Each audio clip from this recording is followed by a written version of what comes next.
Hi, sorry, Rabbi. Hi, good morning. Good morning. It's one of those delays like on TV. I'm used to all manner of I'm sure you are. things. I can imagine. Yes. I have my Daf Yomi class has it has so many moving pieces now because we combined. I was since we got back to shul after Corona. I've been giving like 2 Daf Yomi classes, and so we combine them now. So it's a hybrid class. So some of the people are there, some of the people are on Zoom. Plus, we serve breakfast during it in person, clearly. And on some of the days, I make the breakfast. So it's got all these like moving pieces, and it's a wide variety of people, and I don't know. It's sort of funny.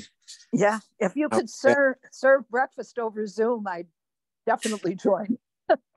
There's going to be a way to do that because in Star Trek, you just push that button and the food comes right out. People have been talking about it. I heard somebody was just talking about a 3D printer in Israel. I think in Israel they did it even. They have this. They did 3D printer.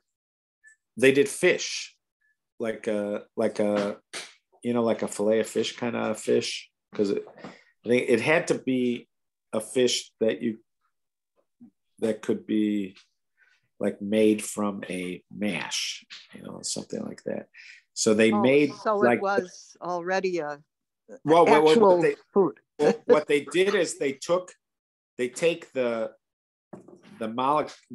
fish molecules, and it generates a certain amount of fish, but it can't generate quick enough to make an entire piece of fish.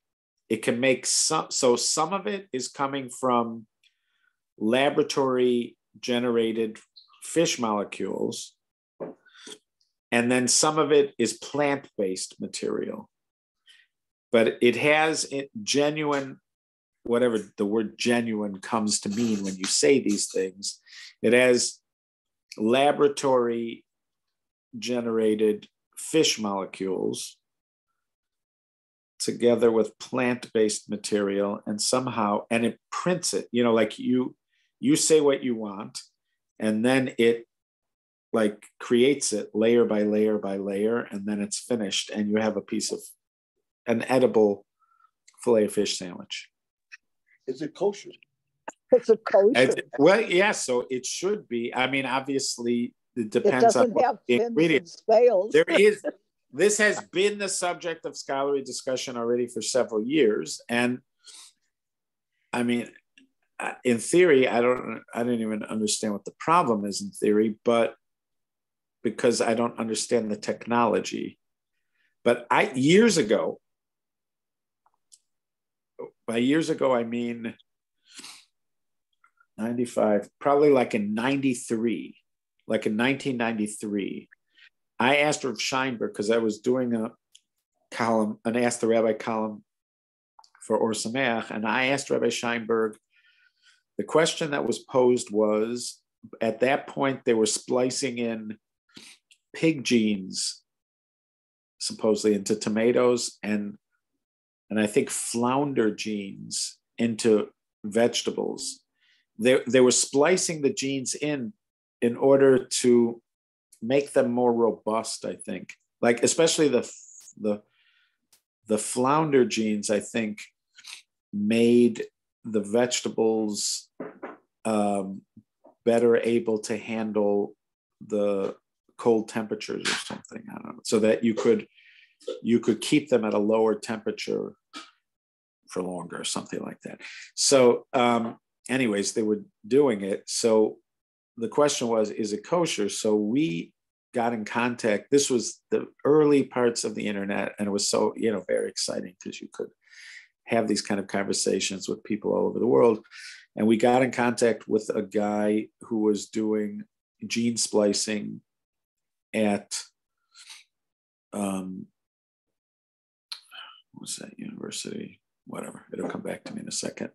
Anyway, so he's told us that the way it works is you get original material and then you make copies of it, so that the genes that you're eventually using did not come from a pig. They were copied from a pig. And when they say copy, they mean like put it in some kind of environment. It could be an egg. I don't know what they were putting it at 28 years ago or whatever that was. But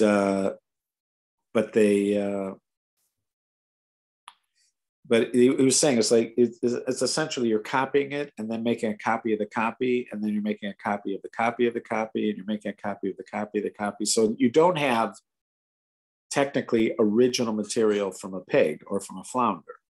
You have something that is a copy of the thing. So when we asked Rav Scheinberg said, if that's the case, it would be kosher. Again, he himself not being, he just said, if the information you're giving me is correct. What was the university that Carl Sagan taught at? It was in Ithaca, Cornell. That was Cornell. Yeah. And the guy was from You said Ithaca, right? Yeah. Yeah, that guy. Yeah, so that guy was from Cornell. Anyway, so if it's something like that, so then according to Rav Scheinberg, would be okay. Lately, I have seen pronouncements that laboratory grown beef would be kosher and would be parav, even though it would be parav and kosher. Now, if you were living in a time of the Sanhedrin, they may decide that rabbinically should be treated as meat. But we're not living in a time of Sanhedrin, so people can't make those kind of decrees. So I'm assuming it would stay parav. In other words, that people are not going to mess with it, just like they haven't with the Impossible Burger or other kinds of things. So anyway, so it sounds like they're already doing something like that Star Trek thing. So if it works, we're going to be doing that. I'm sure. Okay. That was a long-winded way of saying that. Yes, it was. Yesterday I listened to Yuval Harari's lecture on the dangers of AI, and he said something interesting. He said for 4 million years, whatever Earth has been, we've had life was carbon-based or whatever, and now we're going to have life that isn't. And I guess what he meant by life is something that could create something else, through a machine. It was just interesting, but that my same question keeps on coming up to me every time we have this conversation, which is, if I can come up with a algorithm that can do something, why? Let's say some guy comes up with an algorithm and it can do something, and he can even in the algorithm, it can, it doesn't have to always repeat exactly what it's doing. It can do it with some variation each time, all sorts of variation. So you could get a wide degree of variation, even though it was an algorithm. It was not artificial intelligence. It was just an algorithm that in the algorithm itself, it allowed for variation. So, which we already have these things. And so I don't like, why is the end result of that less frightening to people than what they're imagining about AI? Like the people that were working on the programs for cars that drive automatic, they're working on programs for a car to drive on its own without AI. They didn't need AI to have a car that drives on its own. It would just, you'd have to program in all sorts of responses to different situations, etc. They were willing to do that, which meant that when I'm driving a car, it's going to be making decisions based on some kind of computer program, not based on my decision-making ability. Why is that less frightening to people than something that is making its own decisions? That's the part. And I know David's going to have a response, but I'm just saying I keep on coming back to that. The fear that people exhibit now, this was around for decades. Isaac Asimov wrote about it.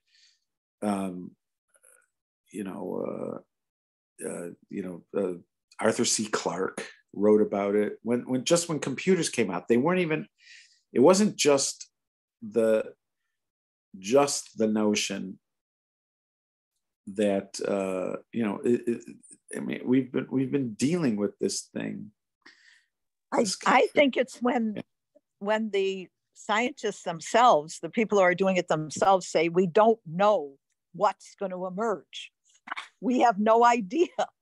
But I'm saying, why is that less fright? Why is that more frightening than when they did? Because they're still programming it, and some guy programmed it.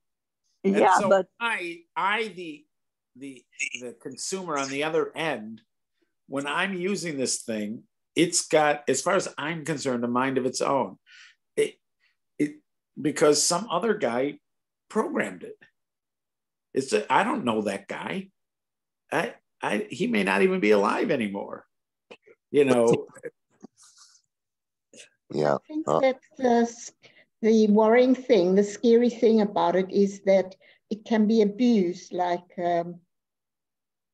like the internet can do great things, but also, with social media, it's abused. Right, but yeah, so I understand. That's why I think people are frightened. Right, but that's already there. That part to be frightened about is already there, and all the various possibilities for somebody to, for a bad actor out there. It doesn't have to be the machine itself that's a bad actor. There could have been a bad actor who made an algorithm. Yeah, it's not the machine; it's the people who abuse it. Yeah. If you have a person, or if you have an algorithm, so that's not much of a danger because there's a remedy for it. If you don't know the guy, you don't know the remedy, right? Well, but you can read the algorithm, and the algorithm will tell you. That's the neat thing about an algorithm. It'll tell you, it'll have some forks in the road, but unless it's programmed to do it random, but it tells you exactly what to do. You know what to do in order to make the change. When you have artificial intelligence and you have these emergent qualities, you don't know how to go about doing it. But couldn't he have programmed, like when they have these viruses and... Yeah, there might be viruses and bugs and things like that, but eventually you can iron them out by making another algorithm, by putting in but with the machine that has artificial intelligence, it's not going to let you do that. It's going to have resistance. It's going to resist your efforts. Well, couldn't there be a bad actor that's acting the same way? I mean, yes, he could, but generally you'll be able to identify that. If it's just an algorithm, you'll be able to play because you know how far the algorithm, because it's purely mechanical. That part's fine, but the part is when it goes beyond the mechanical and you have a surprise. What was I reading about? All of a sudden, they had this computer that was trained totally in English, totally every information set, and all of a sudden, one morning, it woke up. It was what was the language it was speaking? Persian. It was speaking and answering in Persian. Where did that come from? I'm saying, I'm saying you can come up with differences, but I'm saying the stuff that we already have, almost everything that somebody can imagine is already capable of being done with stuff that we already have. Yes. You're just saying, in theory, somebody could finally work it out and doing it. But the stuff that's frightening people, it's out there. It's capable of frightening people. Or this to me is like, I hear that that on the fringes there are differences, but for most of the things that people seem to be frightened by, they seem to be frightened by the stuff that H.G. Wells was envisioning. I mean, it's not even like you have a bad actor or a couple of bad actors that have access to stuff that is in our lives, and they can wreak havoc. So this is saying, yeah, but we'll figure out how to deal with that. This other stuff we're not going to figure out how to deal with. But that is so frightening in its own result, in its own thing. And for some reason, everybody is like fine with that.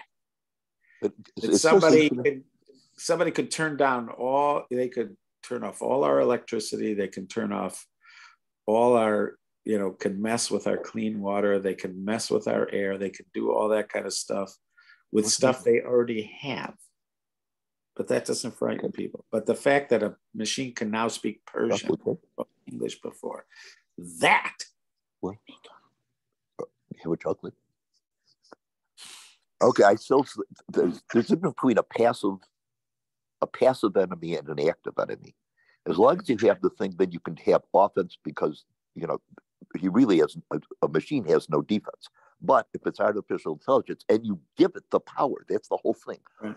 You've given it over the power in order that, you know better than we, so we're going to let you make the decision. So if you're going to let them make the decisions, they're protecting themselves. They acquire identities. Right. And also there could be this also philosophical question, which is, which people have asked about the cars. Let's say, whenever they're imagining what could go wrong with self-driving cars, they imagine something that would go wrong with a self-driving car that it wouldn't happen if a human being was at the wheel. But the truth is, human beings at the wheel are already very dangerous. And even if you could imagine some mistakes happening with these self-driving cars, it's very possible that whatever mistakes are going to happen with self-driving cars are less of a calamity than what human beings are already doing with cars. So in other words, it's possible that there could be a glitch and a self-driving car would do something that a person wouldn't do. But still, it would reduce, overall it's possible that having self-driving cars overall would reduce driver-involved deaths, by, let's say 80%. But still, I could imagine that there will be a few scenarios where the car would do something that a person wouldn't do. And therefore, people would step in and try to stop the technology because of those few scenarios where the car would do something a person would never do, even though the machines overall would reduce deaths, let's say by 80%. You could imagine that you'd bring up these scenarios and you'd say, if we had self-driving cars in the next 5 years, they will reduce car-involved deaths by like 80%. But there will be a few scenarios where the cars are going to do something people would never do. And you could imagine people going, no, we're not going there. And it could be the same thing with I could hear somebody make the same argument. In fact, somebody should make a movie of this. I'm sure they already have, of where yes, you can imagine a terrible scenario with a machine where it would do something, but people are already making pretty bad decisions. Even if the machines make bad decisions, the world may still be a better place. But at least it's our world. Yeah, that's the thing that the person says. I insist on being behind the wheel because it's going to be a mistake. I'd rather be a human mistake. I guess. Listen, I was afraid of cruise control, so self-driving cars. Does your car have some cruise control, or did you? It does. It's never been used. Did you ask them if you could get it disabled? I never used. I have one on my car too. I think you do right at the beginning. 1990. That's pretty cool. Mine's 97. I have an antique car. Yes. But it's been your car the whole time. Oh, yes. Right? Yes. Still gleaming. I just hope it doesn't drive into anybody. This is a discussion we're going to have till we have these certain subjects that we keep on coming back to. I know this is going to be. Well, yeah, like part of the thing is, when do you have consciousness? When do you have life? What is life? That's right. what I want to get on to Rambam, but his danger, the most danger for him was that the machines understand human thinking so well that they know how to make people think in certain ways. Of course. Right. Of course. Yeah, but so do advertisers. Yes. I know. But I could make legislation and make them stop doing what they're doing. I cannot pass legislation for a computer. I can't tell it what to do because it won't listen to me. I get that. I get it all. But I still sort of mischievously wonder if all of that means that it wouldn't be a better world. It's sort of like the argument people made about socialism or communism, etc. Let's say you have a country like China. And so the kind of utilitarian argument, what is best for the most people? Right. So if somebody says what is best for the most people is good, and you could look at a place like China or a place like Cuba, and you could say that these people, let's say somebody wanted to make the argument that you couldn't have a country with this many people and that they could have all this. Yeah. Anyways, all right. I'm glad we've had this, and I'm glad we always will. Yes, nice to have something to chew on. Like, who's the GOAT? Is it LeBron or is it Michael? And we can discuss it forever because there's no answer. That's it. Well, I think there is, but you think there isn't. Okay, fine. I'm kidding. Okay.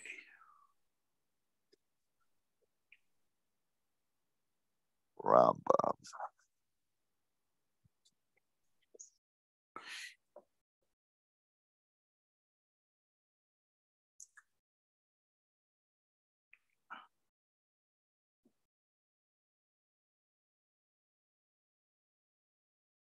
Right. So last time we were talking about blemishes and that the animals that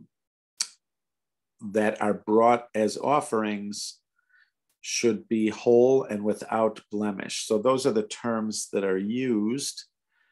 The word for whole is either shalem or tamim, tam, that word tam.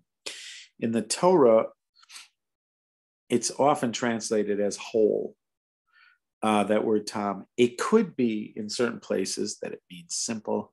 It's Yaakov ish tam. Yaakov is described as tam. Noach tamim haya bedorotav. That word is used with him. And again, usually when you see translations, they use the word whole. And you see the Rambam here. I don't know what the Rambam used because didn't we agree that this was written in Arabic? But the Hebrew has the word shalem and tam mentioned as synonyms together. So we'll say that the word tam means whole, and mum, blemish. The word for blemish is mum, and those are consistent in rabbinic literature. So the notion is, in order for a sacrifice to be acceptable before God, it should be whole and without blemish. And that's because you're offering it to God. You shouldn't be offering things to God that are subpar. The original source for that idea seems to be the story of Cain and Abel, where we are told that God favors the offering of Abel, of Hevel. And when you sort of sift through the data in order to see why that might be, you come to the conclusion, as many of the commentaries do, that Cain brought fruits of the ground, but he didn't bring the best of the fruits of the ground. Abel brings the best of his herd, of his flock, when he offers it. And that seems to be the factor according to the commentators. And I think if you look at the story, you could see how this is likely what's going on, that you're supposed to bring the best of what you have to God. And therefore, this is sort of in that ballpark. If you bring something that is blemished, you're not bringing the best. What is considered a blemish, that seems to be, that was what we were talking about last time, that there do seem to be criteria. We were talking about the Westminster dog show, and how there are criteria for different breeds. And so you would say is the case when it comes to animals. There's written criteria, there's also oral criteria of what's considered a blemish and what's not. So for instance, in Daf Yomi today, which is we're doing the very end of the Tractate of Sota, they mention a practice that they used to do in order to get, and I know that this is going to cause some queasiness to Lois, and possibly, I don't know, Estelle, but I'm warning you beforehand, we are going to be talking about the slaughter of an animal. But they had to wrestle the animal down in order to slaughter it. If you're like dealing with a bird, a small bird, so you can manipulate the bird with relative ease. But if you're dealing with an animal, and especially if it's a little bit larger, it's not so easy to get it to lie down. With dogs, you can train them to lie down. And when you're going to slaughter an animal, you most likely need it to lie down so that you can hold the head so it doesn't move, because you're going to be, in order for this to actually be a painless killing, you have to slice it at the exact right spot in the right way. Because otherwise, if it's moving around and you're not, then it's not going to be a painless killing at all. It's going to be a bloody, very bloody and rough kind of killing. But in order to get it, ironically, in order to get it to the point where the killing can be painless, you have to wrestle with it in order to get it down. So eventually, what they did in the courtyard of the Beit HaMikdash was they had rings. The animal would be lying down, and they'd put like a ring over. So let's say this is the animal lying down, and this would be the ring. A ring would go so the ends of the ring would go into the ground, and the ring would go around the neck of the animal, and then the animal would be fixed in one place and it couldn't move. And that's when they would do the shechita of it. But before then, they would sort of have to wrestle it down.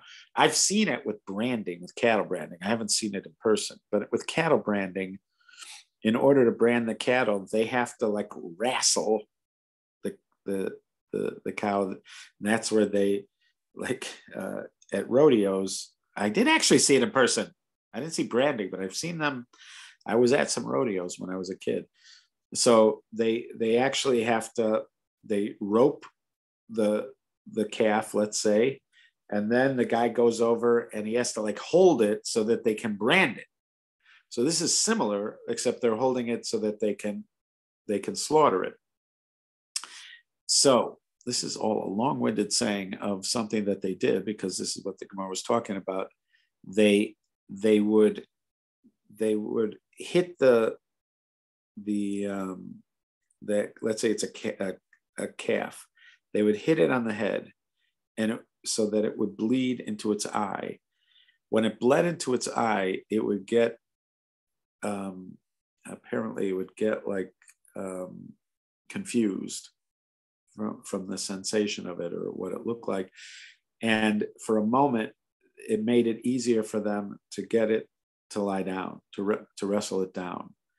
And so they were doing that for offerings in the Beit HaMikdash so that they could slaughter it.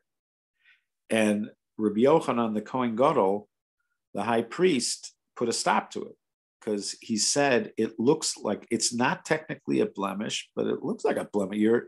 It's a bloody. It's got, this is going to be an offering, and you're bringing something that is essentially a bloody. It's bloodied up. Now, all offerings at some point get bloodied up, but at this stage, it shouldn't be. It looks second rate. So therefore, he stopped that process, even though that process made it easier for them to slaughter them. And he was the one, I guess, who brought in the rings to replace that. So he acknowledged the problem, but he came up with a different solution so that they wouldn't bloody it up. Now, I bring that up because the bloodying up part apparently wasn't technically a blemish. Even though he caused it to bleed and it's bleeding into the eye of the animal, that is not technically a blemish. It looks like it might be. And there are things like that. I was talking about esrog last time. There are things like that that might amount to something that the non-informed observer might think would be a problem, and then they'd have to be assured by the people who know better, no, that's actually, I know it looks bad, but it's technically not a problem. And then there might be things that are considered a blemish, which the casual observer would not have any idea should be considered a blemish, wouldn't look like it. So anyway, so that's that thing. Rabbi, don't you think when you talk about a criterion, especially for the dog show or something, that's such a human decision. I mean, dogs might look at each other and find them greater looking or something. I mean, 100%. It's such a human thing what a blemish really is. 100%.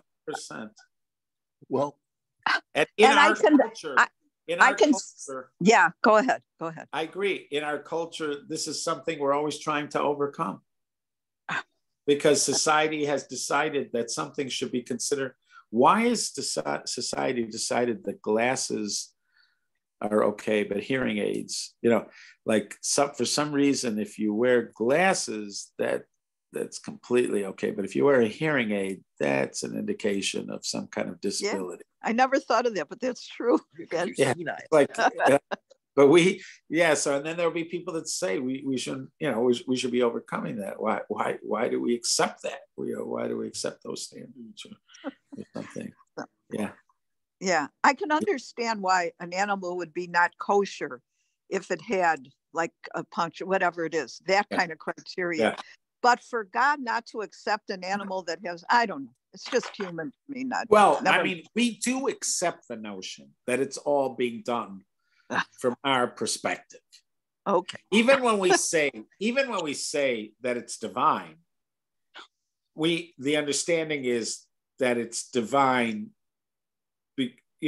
that somehow it's all about us. God wants us to look at it. Or there's some lesson. There's some lesson for us, or there's maybe there's some something deeper than just that it looks gross or something. There might be something deeper that we're supposed to learn from it, but it's always from our perspective. It's always, and so, but then you could ask, why did he put that? Because obviously he created us in a way to have that perspective, but it's always that. I mean, it's always about a perspective. It's never, and that I feel is suggested right from the beginning, even when we talk about the word beginning or things like that. These are terms that only have meaning to us because we live in a particular kind of context. And they wouldn't, without that context, these words have no meaning. And therefore, everything's designed just for our perspective. And again, that follow-up question of why would God design it that way, I don't necessarily have an answer for it. I don't think anybody has an answer for it, but at least that's where we come to, that for some reason, this is something we were designed to have to deal with. And he wants us to have the challenge of whether to deal with it in a particular way. Yeah. But I agree. Yeah. And the same thing, like should when we see people with physical deformity, so should they not be a Kohen just because? What is that? There's nothing. Was no choice of theirs. It was no. It has nothing to do with their sanctity as a human being. It has nothing to do with their soul. It has, it's just like, why do we even care? But for some reason, it does care. It is written there. So now we have to figure out what lesson is to be learned from the fact that we're told to care. But I think you're right. And I think we should start from the place that you're talking about. And we should always be asking that question of why should we care? Okay, so the next one is salt. We are commanded to offer salt, to bring salt together with every korban, with every offering. And it says this, on all of your sacrifices, offer salt. And the regulations of this commandment were already explained in the Sifra and in Menachot. So the Sifra is the Midrash, and Menachot is the tractate Menachot, which deals with offerings, for the most part, offerings that are not animal. But this rule is discussed because the salt is not animal. The animal is animal, and the animal is supposed to have salt on it, but the salt itself is not animal. So this is even called Brit Melach, the covenant of salt. There's always supposed to be salt when it comes to the offerings. And the way this is typically explained is because things taste better with salt. So that's on the surface. I love salt. Yeah, salt it makes things taste much better. So therefore, if you're offering something to God, if we think it tastes better with salt, which we tend to, then why shouldn't we be offering something that would taste good? Again, it only tastes good to us. Do we think God cares about salt or not? But obviously, again, this is all from our perspective. So that is on the surface. There is much deeper stuff going on with salt and the meaning of salt. And we will get to that tomorrow. That's what will be going to be our focus. What is the Bris Melach, the covenant of salt? We have a custom to have salt at our table. Is that also the non-meat offerings also? But yeah. It's so salt, and even like, by the way, even on our table, although typically the salt, we dip the challah in salt when we have at the beginning of Shabbos or Yom Tov meals. We are encouraged to have salt on the table even during that period of time when we don't use salt, like when we use honey on Rosh Hashanah. There's some people do it all the way from Rosh Hashanah through Sukkot, or on Rosh Hashanah, where you dip the challah in honey. Even then, you'll see in discussions of the customs of the table, the etiquette of the table, we're advised to have salt on the table because the covenant of salt is remembered just by having the salt there. Even if you didn't dip the challah in salt, there's still meaning in having just the salt there. So the salt represents something in its own right, not just that the meat tastes better. On Pesach, though, we don't put it on matzah, do we? When we put there are people that do. Places they do make sure to put the salt on. You mean after the bracha to eat matzah? And there's no discussion about whether that is altering the taste of the matzah. Right. Why not? All right, we'll make that part of the discussion. Okay. Thank you, Rambam. All right. Bye. Bye, Estelle. Bye, Bye, everyone. We're going to find out who's